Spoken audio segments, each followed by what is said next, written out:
perkenalkan nama saya Elizabeth Lesnosa, kelas A2 Keperawatan, program studi S1 Keperawatan dengan NIM 2314201058. Saya merupakan salah satu mahasiswa dari Universitas Pembangunan Indonesia Manado. Alasan kenapa saya membuat video ini untuk memenuhi tugas mata kuliah Bahasa Indonesia dengan dosen pengampu Juliati Lambayan SPD MPD. Saat ini saya akan menjelaskan tentang 7 penyakit yang disebabkan oleh bakteri dan gejalanya. Salah satu penyakit yang banyak terjadi di Indonesia adalah infeksi yang disebabkan oleh bakteri. Meskipun beberapa penyakit akibat bakteri tergolong ringan dan bisa sembuh dengan sendirinya, sejumlah infeksi bakteri lainnya membutuhkan penanganan medis dengan segera karena dapat termasuk ke dalam kondisi serius. Bahkan sebagian besar penyakit yang disebabkan oleh bakteri merupakan penyakit menular yang perlu diwaspadai. Maka dari itu, penting bagi kita semua untuk mengenali tanda-tanda penyakit akibat bakteri sebagai langkah deteksi dini. Mari simak ulasan selengkapnya berikut ini. Penyakit-penyakit yang disebabkan oleh bakteri. Bakteri merupakan mikroorganisme yang dapat menyebabkan berbagai masalah kesehatan seperti disentri, tuberkulosis, pneumonia, sepsis, tifus, diare, dan tetanus. Berikut penjelasan dari masing-masing penyakit. Yang pertama, disentri basiler. Disentri basiler adalah gangguan pencernaan akibat infeksi bakteri Shigella atau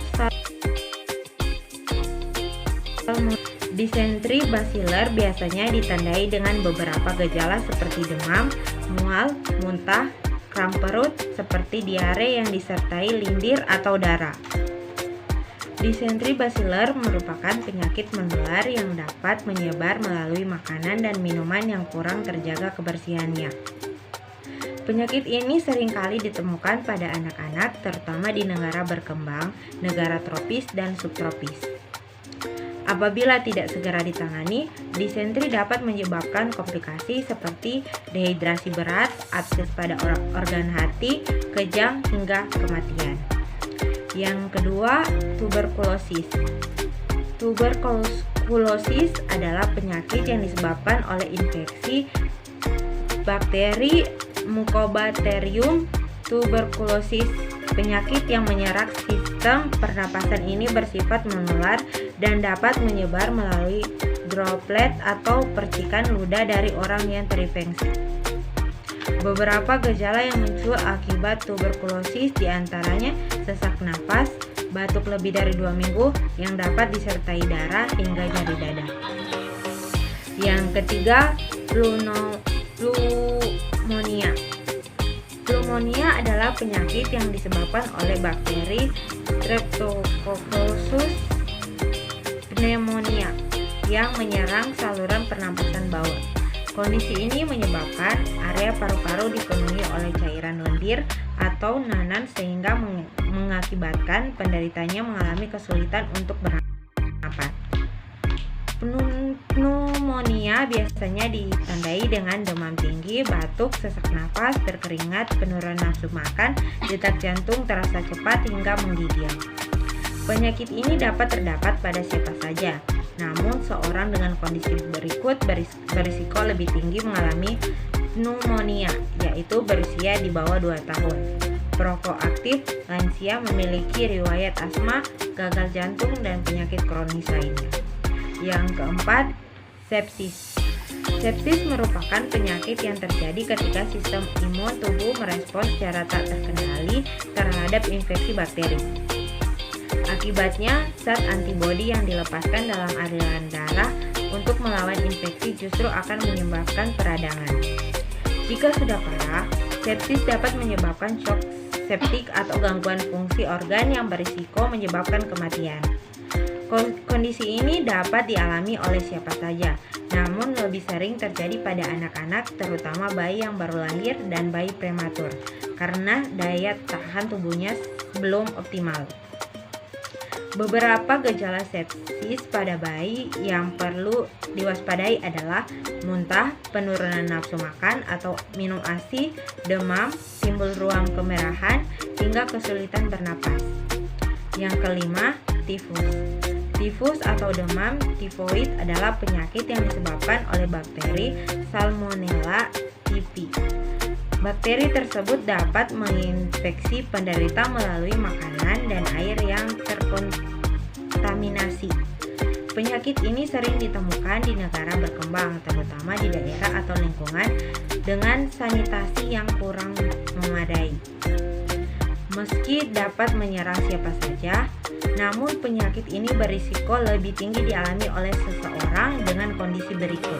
Yang pertama, berusia di bawah 10 tahun. Yang kedua, daya tahan tubuh lemah. Yang ketiga, tidak menjaga kebersihan. Dan yang terakhir, menggunakan alat makan yang sama dengan penderita tifus. Sementara itu, sejumlah gejala yang dialami oleh penderita biasanya berupa nyeri perut, diare, nyeri otot, pusing, dan sebagainya. Yang keenam, diare. Diare juga merupakan salah satu contoh penyakit yang dapat disebabkan oleh bakteri Salmonella dan E. coli.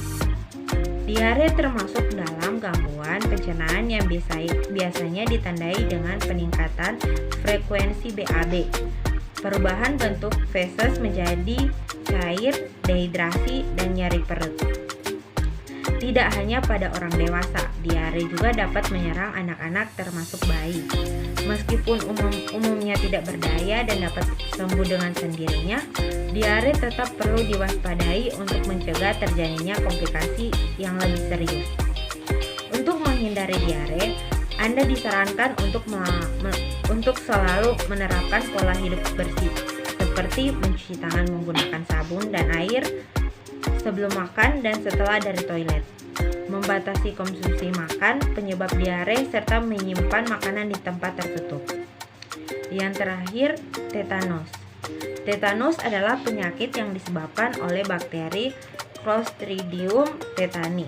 Bakteri tersebut masuk ke dalam tubuh melalui luka terbuka, misalnya sayatan pisau atau paku, dan berkembang menjadi bakteri yang menghasilkan racun berbahaya yang disebut tetanospasmin.